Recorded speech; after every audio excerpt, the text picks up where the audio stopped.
Hello and welcome to my channel, Education and Youth Enlightenment Initiatives. And if you're new here, please kindly subscribe and click on the bell icon to receive notifications whenever we upload a new video. You're welcome once again. Today we'll be discussing about the issues or the political issues going on in the Republic of Niger. As we may already know, it was a coup carried out by the presidential guard of the democratically elected president in the name of President Muhammad Bazoum. So the presidential guard has been the leader of the presidential guard for more than 11 years. So it was the one who spearheaded the coup that led to the ousting of President Muhammad Bazoum. And new developments concerning the Niger coup was the ultimatum given to the coup plotters by the ECOWAS community, the economic community of West African states, under the leadership of the current president of Nigeria, President Bola Ahmed Tinubu.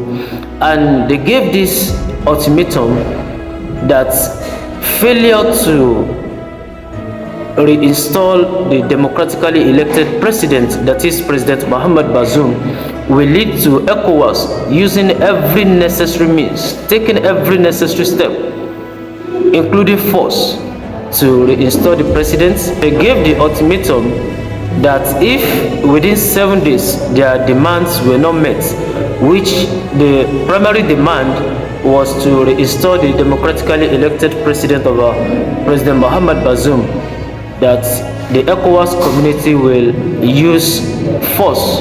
Every necessary step will be taken to reinstall the president. However, there has been several comments, several views and opinions from scholars, from experts about this step. Some were even of the opinion that this step must not be taken, while others believe that it is the right decision in the right way. So as an international relations student, I'd like to also lend my voice to discuss these issues, if it is the right step to be taken by ECOWAS, if the use of force will be a right step by ECOWAS. First and foremost, I would like us to understand that this coup is not the first in the sub-Saharan Africa, or let me say in the West African region. We have a coup in Guinea-Bissau, another one in Mali, another one in Burkina Faso, and another one in the recent one in Niger. Some of the characteristics of African politics are corruption, lack of peaceful transfer of power, nepotism, tribalism, and favoritism, and so many others. Let's take for instance the president of Guinea-Bissau, in the name of Alpha Conde, was trying all his possible best to change the constitution to accommodate third term, that he wants to go for third term, which the constitution does not allow. If ECOWAS actually want to show their full force, or they want to show their force that they are capable of restoring order, or installing the democratically elected presidents that have been ousted, where was ECOWAS when the president of Guinea-Bissau, Alpha Conde, tried to change the constitution to accommodate third term? Where was ECOWAS when the people were suffering? Why didn't ECOWAS activate the ECOMOG, the economic community of the ECOWAS monitoring group, to solve the issue of insecurity in all these countries? These countries have been battered, they've been destroyed by insecurity, by corruption, by so many things, especially by the Western powers. France has an interest in Mali, in Niger, in Burkina Faso, in Guinea-Bissau. All these countries were colonized by France. And the truth of the matter is that they still paid a certain amount of tributes to France up to date. If the people now decide to take their destiny into their hands, Why has ECOWAS stopped them or trying to stop them? Please get me right. I'm not trying to defend the coup plotters, and I'm not trying to say that military intervention is the best solution to the problems of Africa. But why is it that we refuse to solve our problems until the military, or we refuse to do the right thing until the military take over power? We cannot pretend as if everything is going well with Africa. We cannot pretend as if things were right. We cannot pretend as if the people were not living in abject poverty. People have been shortchanged. Their means of earning, their source of income has been destroyed. People have faced these insecurity challenges for so many years, yet there is no any political solutions. My argument is that the ECOWAS, the Economic Community of West African States, under the leadership of this current president of Nigeria, that's President Bola Ahmed Tinubu, if they are going to do the right thing, they should employ the techniques of dialogue. They should discuss with these people.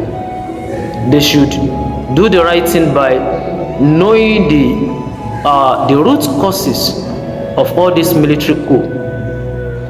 So in my own opinion, if ECOWAS should invade Niger, it will be tantamount to a proxy war between the West and Russia, because currently there is a clear evidence that has shown that the coup plotters have the support and the backings of the private mercenary group in Russia known as the Wagner Group. So, and even the United States of America admitted that the Wagner Group is the most brutal private mercenary in the world today.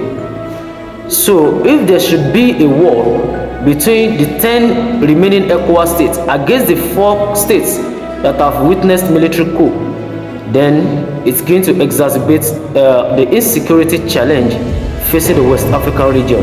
I personally would urge our leaders to prioritize the challenges, to prioritize the solutions to those challenges facing African states.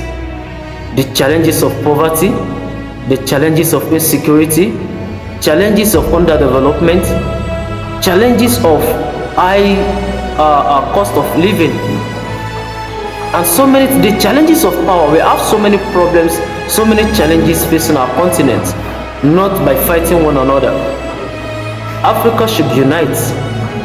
West Africa should unite as well, but it should not be by war. War will not solve our problems. So I'm very, very happy that the ECOWAS under the current leadership have sent a delegate in the name of General Abdusalami Abubakar to Niger to discuss with the coup plotters. That's the best way to go. We need to embrace dialogue. We need to embrace diplomacy, or else, I repeat, any act of invasion or aggression against the Niger Republic will exacerbate the issues that have been on ground before, the issues of insecurity, and the whole of West African region will feel it. That's the truth. So our leaders must be wise to know the right step to take. We are not going to fight a proxy war on behalf of the United States and France, or on behalf of the European countries. So invading Niger and fighting our own brother will be the same as fighting a proxy war between US or the entire West and Russia. And as we may know, as we have already seen, that many countries are now tilting away from America's charm offensive. Many countries do not buy the ideas of America anymore. We should embrace dialogue, we should embrace peace, we should embrace diplomacy, we should solve these issues, the core issues going on in Africa, especially the West African region, amicably. Yes, we may argue that the Nigerian military is just 15,000 active personnel, with Nigeria that has about 135 to 140,000 active personnel. Now we have the capacity of destroying them even within weeks. Yes, it's possible. But what about their allies? What about those who will be supporting them? What about Russia? What about the Wagner Group? What about the forces of Burkina Faso? What about those who will be coming from Algeria and those who will be coming from Mali? All this needs to be clearly understand before we can take such step, because taking such step, in my own opinion, will be disastrous and devastating for the entire continent, not only for West African region. We need to be careful. For us to understand this very well, I'd like to read out what the leader of Wagner Group in Russia said about the recent coup in Niger.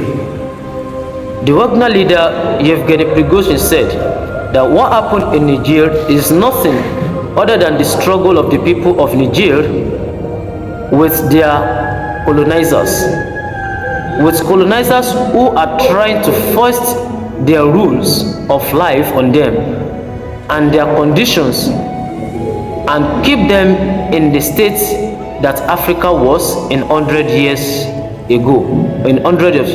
That's what Yevgeny Prigozhin said. So as I've said earlier, we need to embrace diplomacy, we need to embrace peace, we need to take our own destiny into our hands. We don't need to follow the path of the United States of America, or France, or the entire West. That would be ridiculous, that would be stupidity, that would be devastating, and that would be a destructive move. So Africa will be great, Nigeria will succeed. Please do like, subscribe and share. Thank you. See you next time.